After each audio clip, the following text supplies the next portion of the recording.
Well, hey everybody, this is Real Honesty with John Ritlin. These are my Elimination Chamber 2019 predictions in a card I don't really care about. The Derb will be back in time for the Elimination Chamber review, and weather permitting, because there has been an unseasonable amount of snow here, everything should be good from Elimination Chamber on. But I'll update you guys on Twitter if anything has to change. But he should be back. Everything should be good for the Elimination Chamber review. In a card that I don't really care about. I really do not care about this card. 7 matches. So I got a few questions though before to pad this thing out a little bit. And I mean pad out the card. Where's Sandy? Where's Gallows and Anderson? Where is the U.S. title? Is the U.S. title in witness protection? Where's Ray? Where's Andrade? Andrade, if you will. Where's Asuka? She had a great match with Becky Lynch at the Royal Rumble for the SmackDown Women's title, and is still your SmackDown Women's Champion and has not been featured in the ring at all in 3 weeks. And it's stupid. Now, granted, she may have been on house shows, this kind of stuff. Maybe they don't have anything for her. Take Natty, who had alluded to wanting to face Asuka because Ronda was facing Becky, Raw and SmackDown, that kind of stuff. Well, even though, Becky jumped over to Raw. The whole point is, take Natty, have her face Asuka. Have Lacey Evans face her. Have Alicia Fox face Asuka. Alicia Fox could pull out a good match and have a good performance, even though Alicia Fox wouldn't win. At least it would be something fresh. Nikki Cross, somebody, anybody, pull up somebody. Lacey Evans. I mean, even though I don't know if they'd want to have Lacey Evans beat immediately right there. I just don't get what they're doing with Asuka. I just don't fucking get it. It's fucking stupid. They're not doing anything with Asuka. They better give her something fucking dynamite for Mania. They better, because that title needs to matter, and Asuka deserves it, and whoever faces her deserves that big spotlight. So let's go on to the predictions. And this is, 7-match. I do not care one bit about this show. Miz and Shane versus the Usos for the SmackDown Live tag titles. I have Miz and Shane winning. The only thing that I could see that they could do to try and spice anything up is have Rusev and Nakamura jump Miz and Shane after they win. Or the match totally gets thrown out because Rusev and Nakamura run in there and want to be established as a dominant throwaway tag team. Or thrown together tag team. So, I have Miz and Shane winning, but Rusev and Nakamura are going to make their presence known, and we're going to get that feud, and who knows. Maybe Rusev and Nakamura chase them until Mania, or beat them at Fastlane, and then we have Miz and Shane implode and face off against each other at Mania. That's something we need to see. Because Shane McMahon, of course, as you know, is the best wrestler in the world. Can you tell that I don't really care about this show? I like a good amount of the talents here. Except in this next match. Braun versus Corbin. Braun's going to win. I think Drew's going to try to interfere. I think Angle's going to try to interfere. So Braun may end up winning. Or you may end up having a DQ, throw it out, and then Angle teams with Braun versus Drew and Corbin. Because we didn't see enough of that, of those alliances on Raw in that 45 whatever the fuck minute thing it was with the 6-man tag, and it was bad. It was really bad. I got Braun winning though. I don't know why this feud's still going on. Braun's gonna win. Cool, whatever. Lashley and Leo versus Balor in a handicap match for the IC title. The odds are stacked against Balor, so one of two things is going to happen. Balor is going to pin Leo, and that's going to cause Lashley to absolutely destroy him. Or Leo's going to pin Balor, and then you're going to have Lashley and Leo maybe have a little bit of a dissension. Because Leo will be like, well, wait a second, I got the victory, and then you could have all that. And then Lashley could lose the title at Mania, and then you have him destroy Leo. But what I think is really going to happen is I'd have Lashley and Leo winning, which is going to kind of kill Balor's momentum off even more. Unless they want to implode Lashley and Leo right away, they're going to have Lashley win. Unless they have Balor win and suddenly Kevin Owens shows up the next night and attacks Lashley and Leo, and you have maybe Sami Zayn join him, and you have that tag match at Mania. But then that would kill off Lashley being champion for only like a month. They can't hot-potato the title around all that much. So I have Lashley and Leo gain the victory. One of the two is going to get the pin on Balor. And then we have Ronda Rousey versus Ruby Riott for the Raw Women's title. You would not know this was for the Raw Women's title because Creative sure as fuck forgot. How fucking sad is that? Ruby Riott, super talented.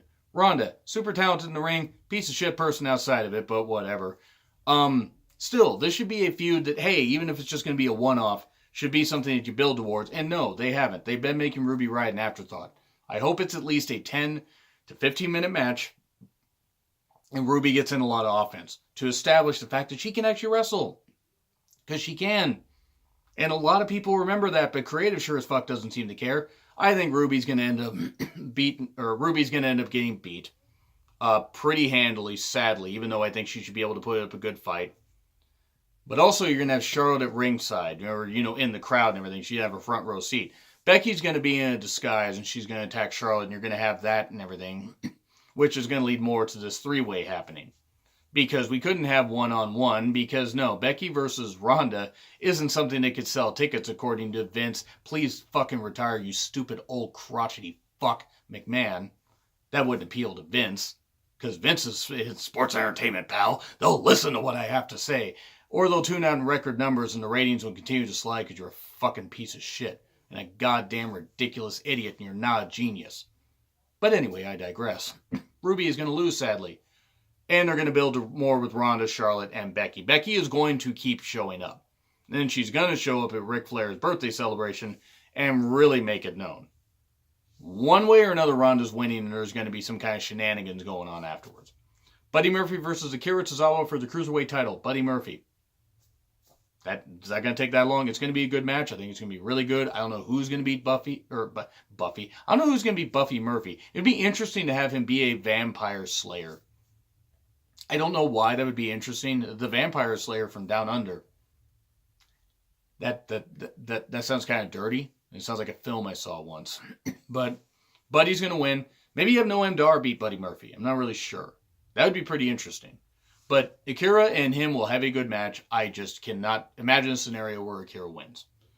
And then we go to the Women's Elimination Chamber match to crown this era's first Women's Tag Team Champions. I say this era's first because the Glamour Girls and Jumpy Bomb Angels would like a fucking word with you if you're going to say first ever WWE Women's Tag Team Champions.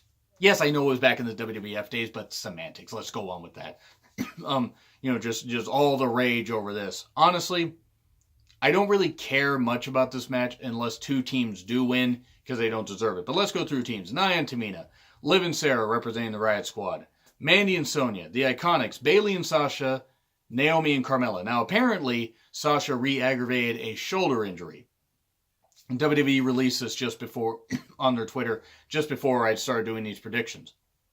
Maybe it's a work, maybe it's not. They haven't really said anything about, Sasha having an injury, even though she has apparently had issues and stuff like that and has been kept from doing a whole lot of contact. Okay. So say Sasha's out. Who do you put with Bayley? Do you put Natty with Bayley? Do you turn Nikki babyface? Do you put Nikki Cross with Bayley? I don't know what the fuck you do. Do you put Lacey with Bayley and have Lacey and Bayley be the tag team champions? If Sasha happens to be out, you just put somebody in there with Bayley. But I think personally it's going to end up being a work. Sasha and Bayley are going to end up winning the titles, even though they shouldn't. Because I want the Iconics to win. The Iconics should win. They should be the first ever champions of this era, at least, for the women's tag team division. Hold them, even if it's just till Mania. I would have them hold it past Mania. I would have them hold it till about SummerSlam. Establish all this stuff and go with it. And then they could go off and they could do not singles runs, but you get my point. Do something else. But it's probably going to be Sasha and Bayley. I think all the stuff with the shoulders is going to end up being a work. We'll see. Who knows? Could change by the time this video goes up. But I'm going to assume right now that with Sasha, they're going to have her work, but she may work limited. Who knows? Who knows, honestly? It's hard to tell with WWE. I don't even know if this Dean Ambrose thing's actually a work anymore. Or work or, shoot.